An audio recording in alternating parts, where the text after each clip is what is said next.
शोहबत असर।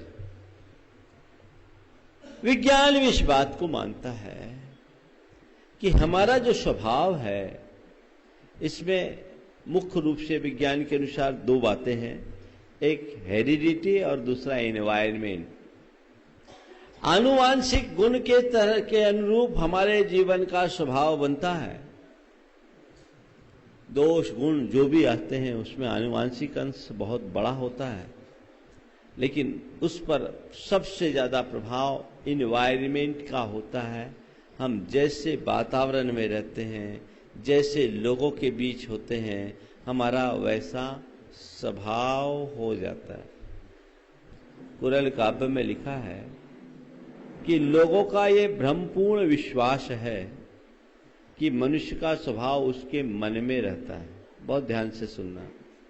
लोगों का ये भ्रमपूर्ण विश्वास है कि मनुष्य का स्वभाव उसके मन में रहता है, अपितु उसका वास्तविक निवास तो उस गोष्ठी में है जिनके मध्य वो रहता है। बहुत गहराई की बात है। आप जैसे लोगों के बीच रहिएगा,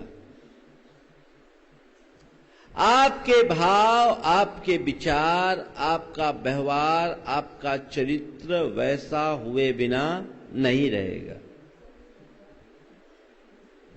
इसलिए हमारे यहां संगति को बहुत महत्व दिया गया। अच्छी और बुरी दोनों प्रकार की संगति है। जैसे लोगों के साथ रहो वैसा होगा। पानी को जैसी मिट्टी पे बहा दो पानी वैसा हो जाता है।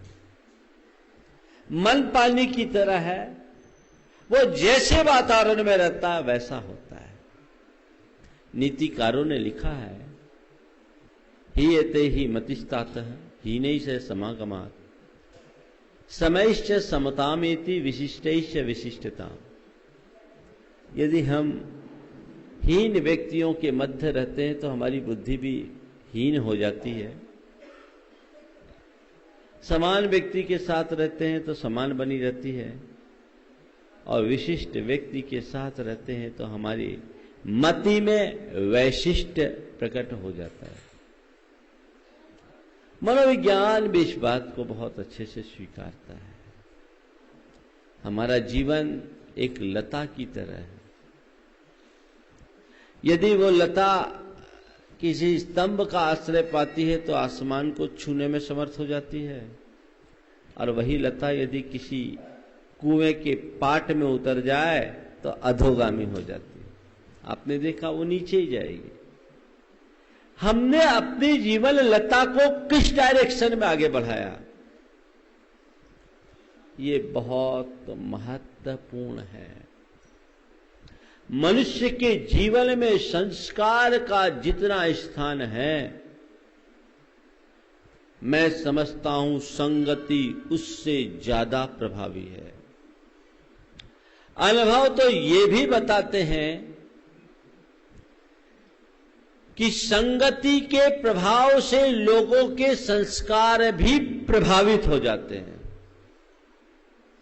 संगति अक्सर संस्कारों पर हावी हो जाती है। इसका ही एक कुपरिणाम है कि बहुत सारे लोग, जो बच्चे 10th 12th तक माता पिता के संस्कारों से ओतप्रोत रहे और हायर एजुकेशन में गए, नए वातावरण में गए, वहां ऐसे लोगों की संगति पाई, सब गड़बड़। कल एक भाई ने बताया कि महाराज जी BHU IIT BHU की ये रिपोर्ट है कि वहां 40% बच्चे ड्रग्स लेते हैं। ये उनका एक सर्वे है। इनमें वे बच्चे भी होंगे जो वहां प्रवेश के पूर्व कभी सुपारी भी न खाए हों, लेकिन ये संगत